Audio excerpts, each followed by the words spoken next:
My mother-in-law gifted me divorce papers. She never expected my revenge at the grand birthday party. Stay with me till the end of my story, and if it makes you feel something, don't forget to show some support by liking, subscribing, and sharing it with those who love hearing stories like this. My name is Melissa, and I was married to James for 6 years. I thought we had built something strong together. I worked hard to be a good wife, and I believed in us.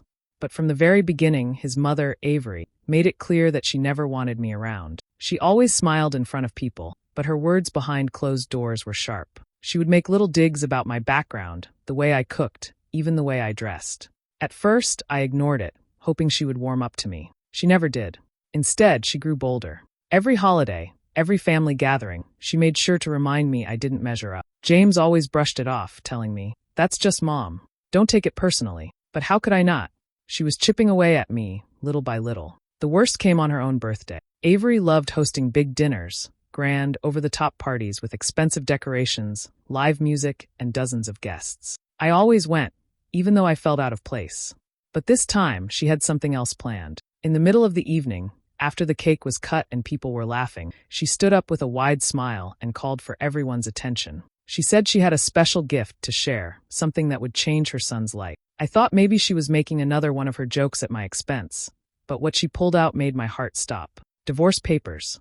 She held them up like they were a trophy, laughing as she handed them to me across the table. She said, loud enough for everyone to hear, "Melissa was never good enough for James. This is the best gift I could give him, freedom." The room went quiet, and I felt the air leave my lungs. My hands shook as I stared at the papers. My eyes immediately went to James, praying he would stop her, defend me, say something, anything. But he didn't. He just looked away, refusing to meet my eyes, like he was ashamed. That silence broke me more than the humiliation itself. I sat there, surrounded by whispers, my face burning.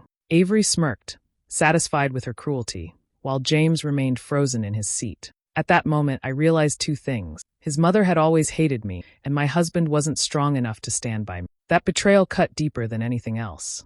What Avery didn't know was that by handing me those papers in front of everyone, she lit a fire in me that night. A fire that would later burn her whole world down. When the dinner was finally over, and the last guest had left, I asked James to come with me to the car. I couldn't stand another second pretending everything was fine. The silence between us was heavy, my heart pounding so hard it felt like it was in my throat. I turned to him, holding the papers in my hand, and asked, "Why didn't you say anything? Why didn't you defend me?" He sighed, rubbing his temples like he was the victim of all this, not me. "Melissa," he said quietly, "I've been thinking about divorce for a while now. Mom just brought it out into the open." His words hit me like a knife. 6 years of marriage, all our memories, all our sacrifices, swept aside like they meant nothing. I couldn't believe what I was hearing. I asked him if he was serious, if this was really what he wanted, or if he was just repeating whatever Avery had poisoned his mind with. He didn't deny it. Instead, he confessed that Avery had been in his ear for months, telling him I wasn't right for him, that he deserved someone who could fit in better with the family. Then he said something that shattered me completely. Avery had been introducing him to Claire, a so-called family friend. A polished, perfect woman who, apparently, Avery thought was a much better match. My stomach turned as I processed it. Not only had his mother humiliated me in front of an entire room, but she had been plotting my replacement behind my back. And James? He had gone along with it.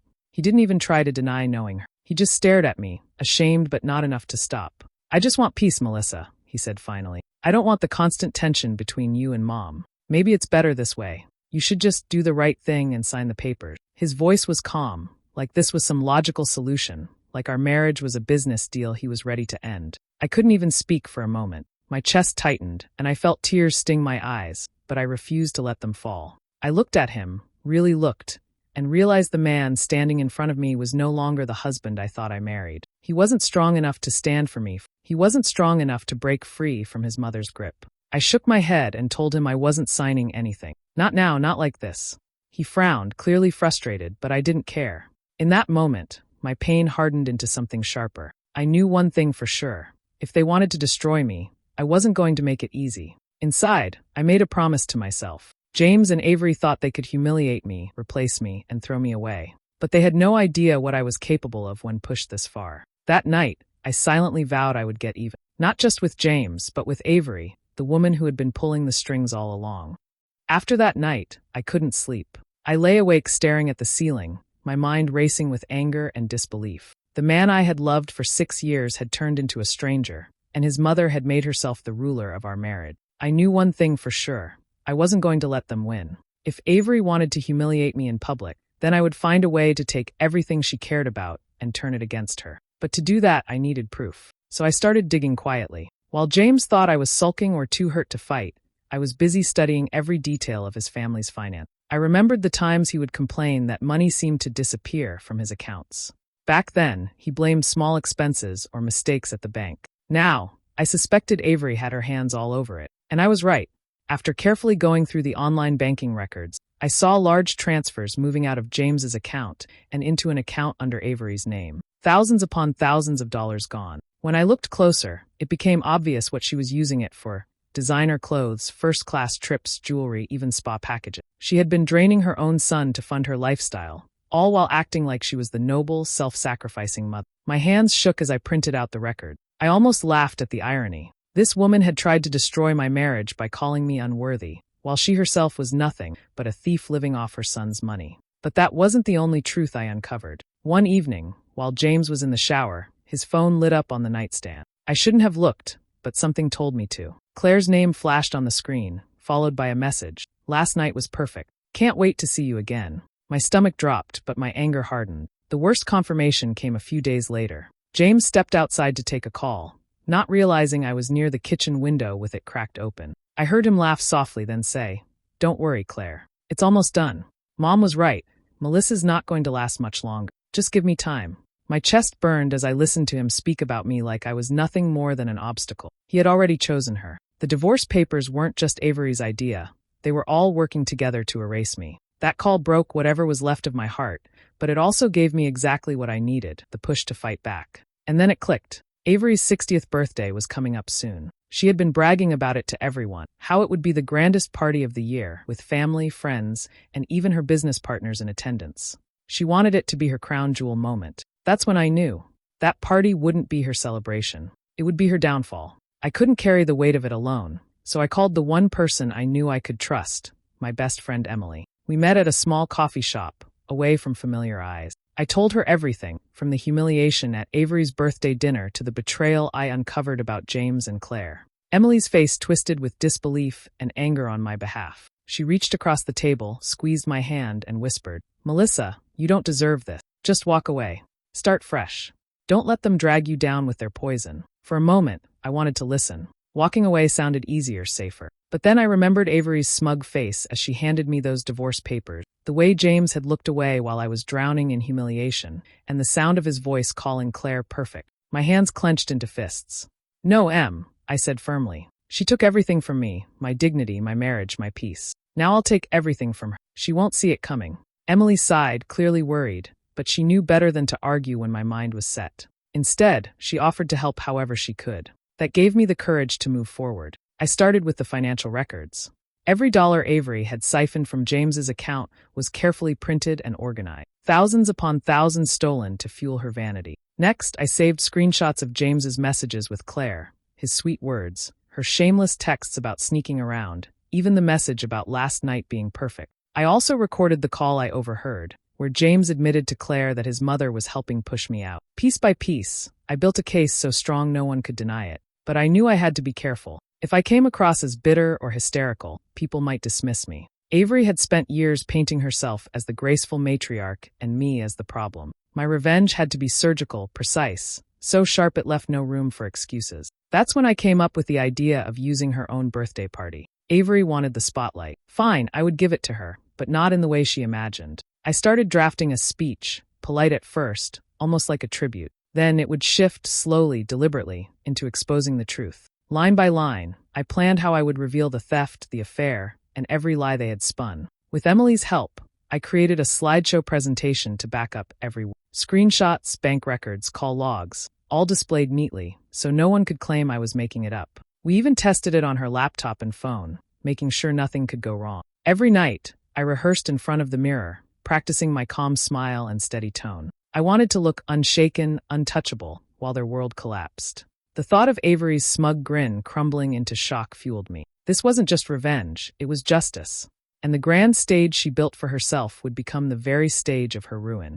In the weeks leading up to Avery's big birthday gala, it felt like every conversation in the family circled back to the party. Avery bragged endlessly about the guest list, the catering, the decorations, and how it was going to be the event of the season. But the part that cut deepest was when she laughed to her friends on the phone, saying, "This year's gift is the best of all. I'm finally freeing James from Melissa. He'll have a new chapter, and she'll be nothing more than a bad memory." She didn't even bother to lower her voice when I was around. She wanted me to hear. James, on the other hand, grew colder by the day. It was like living with a stranger. He barely spoke to me unless it was necessary, and when he did, his words were clipped and detached. He stopped asking about my day, stopped eating dinner with me, and stopped looking at me the way he once did. Sometimes, I'd catch him smiling at his phone, and I didn't need to see the screen to know it was Claire. Slowly, the house I had built with love turned into a place where I felt like a guest, unwanted and out of place. But instead of breaking down, I played along. I acted quiet, submissive, and distant too.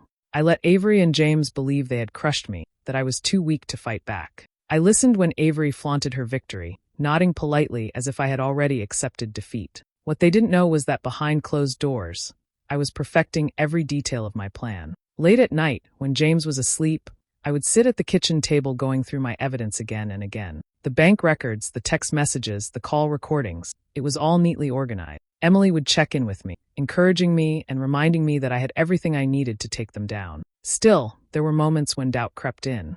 I would stare at the evidence and wonder, am I really strong enough to do this? What if it backfires? What if no one believes me? Those thoughts nearly broke me, but every time they did, I remembered Avery's smug face as she handed me those divorce papers in front of everyone. I remembered James turning away, choosing silence over defending me. I remembered Claire's name lighting up his phone. And suddenly, my doubt would vanish, replaced by a cold determination. The tension grew heavier each day as the party drew closer. Avery's arrogance soared, and James barely noticed I existed. But that was fine. They thought they had won. They thought I was finished. What they didn't realize was that I was biding my time, waiting for the moment when their perfect little world would shatter. The calm before the storm was almost over. And when the storm came, it would change everything. The night of the party finally arrived. Avery had spared no expense for her 60th birthday. The ballroom was transformed into a glittering palace with crystal chandeliers, golden drapes, and tables lined with roses. A live band played softly in the corner,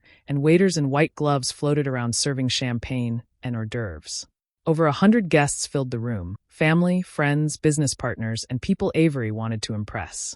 She thrived in the spotlight, laughing too loudly, greeting people with exaggerated warmth, basking in their admiration. This was her stage, her moment, and she was certain nothing could spoil it. What she didn't expect was me. I had chosen my outfit carefully, a sleek, elegant gown that turned heads the moment I walked in. The whispers started instantly. Many of Avery's friends had assumed I wouldn't dare show up, not after the way she humiliated me weeks before. Some even looked at me with pity, others with curiosity. But I didn't flinch. I walked with my head held high, every step deliberate. When Avery saw me, her painted smile faltered for just a second before she recovered. She lifted her glass and greeted me loudly enough for everyone nearby to hear. "Melissa," she exclaimed with mock surprise. "Didn't think you'd come to the farewell party." The guests chuckled awkwardly, some glancing at me to see how I would react. I smiled politely, my expression calm and unreadable. "Oh, Avery," I said softly. "You know I wouldn't miss such an important evening." My tone was sweet, but inside I was already counting down the minutes until her laughter turned to silence. James was there too, standing stiffly beside his mother, his tie perfectly knotted, his eyes carefully avoiding mine. I noticed Claire in the crowd as well, wearing a shimmering dress, clinging to the edges of the room, pretending she wasn't connected to the drama. The sight of them together fueled my resolve. Throughout the evening, Avery worked the room like the star of her own show. She boasted about her family, about James's new beginning, about her long list of achievements. She never missed a chance to drop little jabs in my direction, disguised as jokes. Guests laughed politely, though I could tell some were uncomfortable with her cruelty. I let her have her fun. Every smirk, every insult, every arrogant toast. It was all fuel for the fire that was about to consume her. I sipped my champagne slowly, keeping my posture composed, giving nothing away. Emily had texted me earlier, reminding me to stay calm, reminding me that timing was everything. She was right. This wasn't just revenge, it was a performance. And in performances, the finale always mattered most. As the band played and laughter echoed through the ballroom, I stood in the shadows waiting. Avery thought this was the peak of her power, her grandest moment. She had no idea she was dancing at the edge of her downfall. The night was only just beginning, and so was my revenge.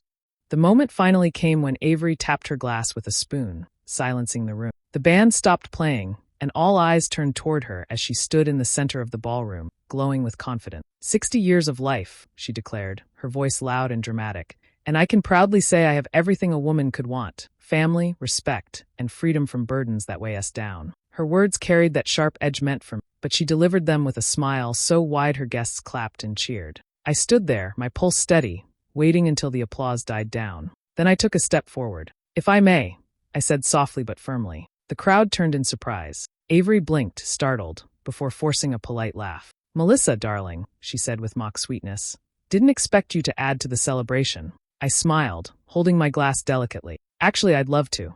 Tonight is a night about honoring Avery, because she's been such a remarkable role model." My voice was calm, steady, and filled with just the right hint of admiration. Guests exchanged curious glances, not sure where I was going with them. Avery tilted her head, suspicion flickering in her eyes. I continued, my words slow and deliberate. "She's shown me lessons I'll never forget. Lessons about family, loyalty, and sacrifice. For instance," I paused, lowering my glass, "I've learned what sacrifice looks like when a mother secretly drains her own son's bank account to fund her luxury." The room froze.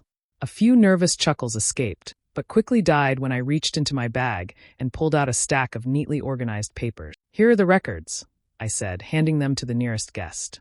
"Every transfer, every withdrawal. Thousands of dollars gone from James's account straight into hers, spent on clothes, jewelry, vacations. Quite the role model, wouldn't you agree?" Gasps rippled across the room. People leaned in, whispering to each other, passing the papers along as their eyes widened with shock. Avery's painted smile faltered, her face paling beneath the makeup. "That's absurd," she stammered, laughing nervously. She must have fabricated, but the whispers grew louder, drowning her out. A man at the back shook his head, muttering that he'd always wondered how Avery afforded her lifestyle. Another woman whispered, "If this is true, she's been stealing from her own son." I kept my expression serene, watching Avery's confidence crumble. Her hands trembled as she reached for a glass of water, her usual control slipping through her fingers. She looked around desperately, but the admiration she once commanded was gone. In its place were questioning eyes, furrowed brows, and hushed conversations she couldn't control. This was the moment I had waited for, the first crack in her perfect facade. I wasn't finished yet,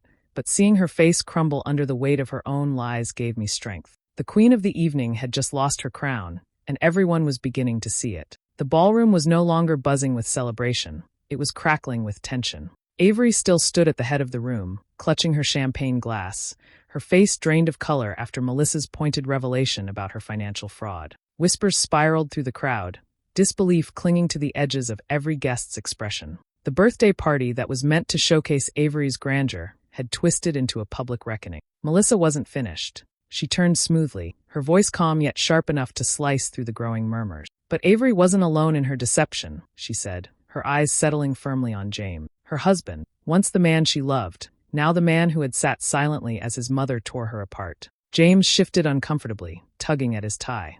"Melissa, don't do this here," he muttered under his breath, but it was too late. The projector flickered again, and this time, it wasn't numbers or receipts. It was screenshots. Dozens of them. Text messages filled the large screen at the front of the ballroom. Messages between James and Claire. Flirty exchanges. Late-night declarations. Hotel booking confirmations. Even voice notes. Each slide was more damning than the last. Gasps filled the room. Guests covered their mouths. Others shook their heads in disgust. Claire, dressed in a red silk gown, had been standing near the back. The moment her name appeared on the screen, her composure snapped. "This is ridiculous," she yelled, her voice breaking as she shoved her way toward the exit. But before she could escape, Melissa pressed play on a voice recording. James's voice rang out loud and clear across the ballroom. "I wish Melissa would just sign the divorce papers already. I want you, Claire. Not her." The room froze. Claire stopped dead in her tracks, humiliation burning her cheeks crimson. With nowhere to hide, she turned and bolted out of the hall, the echo of her heels clattering against marble drowning out the whispers chasing her. James stepped forward, desperation etched across his face. "Melissa, stop. Please," he begged, reaching toward her as though he could physically take back the evidence, unraveling. But Melissa stood her ground, her chin lifted high. "Stop? You watched me suffer in silence. You let your mother humiliate me. You betrayed every vow we ever took, and you think you can beg me to stop now." Her voice carried like fire, and the audience leaned in, watching the man unravel. James looked around the ballroom, searching for an ally, but found only cold stares and tightened lips. Even his closest business partners were shaking their heads, clearly distancing themselves. His reputation was collapsing before his eyes. Melissa's final blow came not with rage but with icy calm. She gestured to the screen as more call logs appeared. You weren't just unfaithful. You were careless. And tonight, I'm showing everyone the man you truly are. The once proud husband now stood exposed, his empire of lies crumbling, while Melissa stood taller than ever, her revenge taking root in front of the very people who once mocked her. The party had become his downfall. Avery's manicured fingers clutched the edge of the champagne glass, so tightly that Melissa half expected it to shatter. Her voice rose, shrill and desperate, cutting through the heavy silence that hung over the ballroom. She's lying. Avery spat, her face blotched red with rage and fear. None of this is true.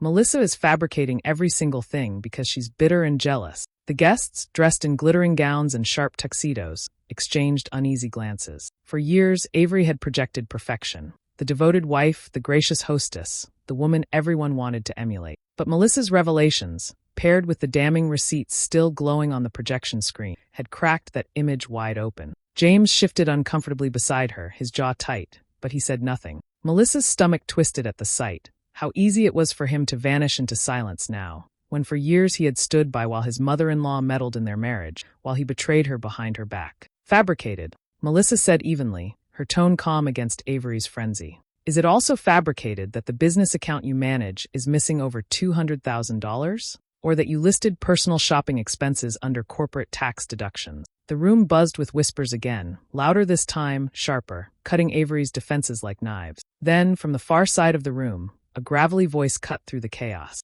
I knew it.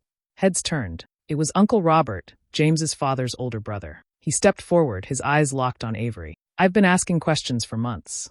Every time I looked into those numbers, you brushed me off, Avery. I didn't have proof, but Melissa just gave it to us. The guests gasped, some even nodding in agreement. Melissa could almost feel the tide shifting completely, Avery's pedestal crumbling beneath her designer. You don't know what you're talking about.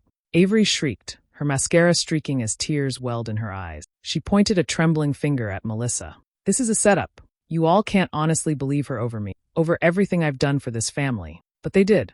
Melissa could see it in their eyes. Peers who once adored Avery now whispered in disgust, their faces twisting as the illusion shattered. Years of manipulation, of quiet cruelty disguised as charm, were unraveling in real time. Avery's breathing grew ragged. She spun toward James, desperate. Say something. Tell them she's lying. But James didn't move. His lips parted, then closed again. His shoulders sagged as if the weight of his own shame pressed him into the floor. Melissa's gaze swept over the silent crowd and back to Avery, whose world was collapsing. The truth wasn't just spoken tonight, it was witnessed. In that glittering ballroom, Avery lost the one thing she valued above all else, her reputation. And James? He stood exposed, revealed not only as a cheater, but as a coward who chose silence when it mattered most. The ballroom was hushed, every pair of eyes locked on Melissa as she stood at the center, her calm voice slicing through the thick air. Avery's mascara-streaked face was still wet with tears, James's jaw hung slack in disbelief, but Melissa wasn't finished. No, this was the moment she had been waiting for, the final act of her revenge. With steady hands, she reached into her sleek black clutch and pulled out a crisp white envelope. The weight of it was more than paper, it was liberation. I think it's only fair, she began, her tone cool, deliberate, that I return a little gift tonight. She held up the envelope, the signature pages glinting under the chandelier lights.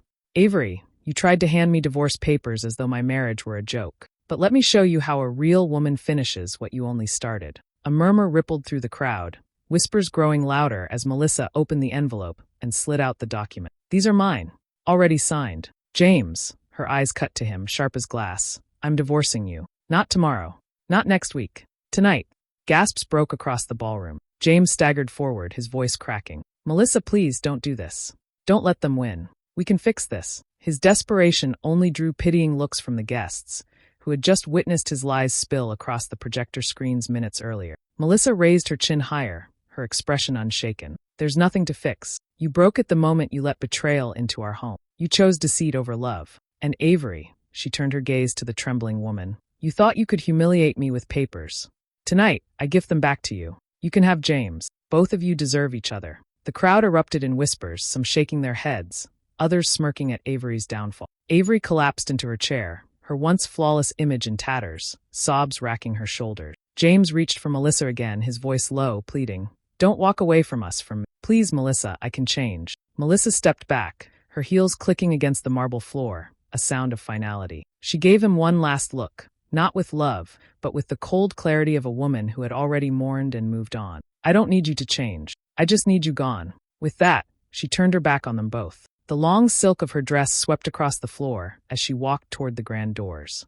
Heads turned to follow her, whispers chasing her like shadows, but Melissa didn't falter. Her spine was straight, her pace steady. She walked out not as a broken wife, but as a woman reborn, free from chains she hadn't realized she was carrying. And in her heart, a reflection settled like calm after a storm. Betrayal had cut her deeper than she ever thought possible. But revenge wasn't about destroying James and Avery. It was about reclaiming herself. Tonight, she wasn't just free from a marriage. She was free from cruelty, from manipulation, from control. And that freedom was her greatest gift of all.